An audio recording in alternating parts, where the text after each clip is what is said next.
Cardom kadugo ve phanta pisin elaya so dejan en lapma pote video khecheng pinki jodan lang lonon bangke icing kori lo so kek la bangke hap kichi ong for a stardom se de na order rong isi la ha icing kori lo color bangke white si selam lo white pen pink si ka selam ipo bangke icing kori pom lo ong atumanda churu vek lo nang order pot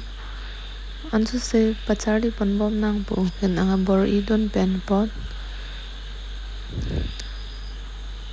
nan bang kala design kuri pa hede na pen selam lo a design hede selam lo son son ya men na chini ne ta और मुझे यदि पुएन लोक लो लानवेट लो उसन ने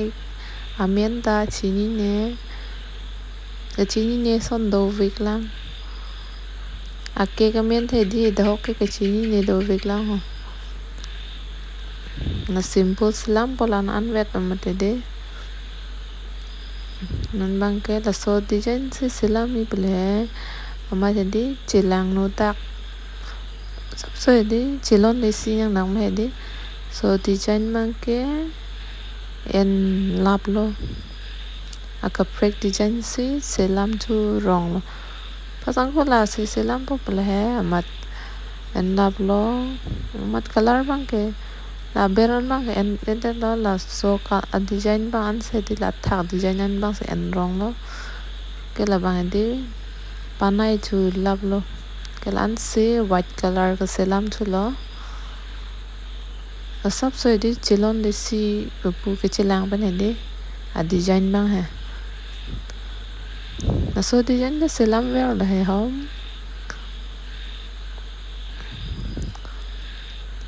amen bang ke di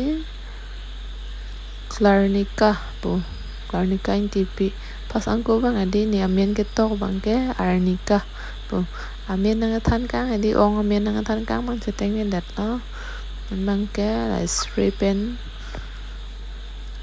athak jo di selam dun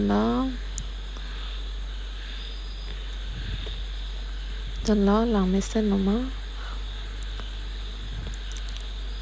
langme sen bote comment lo nang than ta ni dala an ke thek o puge kalila charlie pon ropet na ke thek the son nong an ta nang than pon bomon nan bang ke tang lo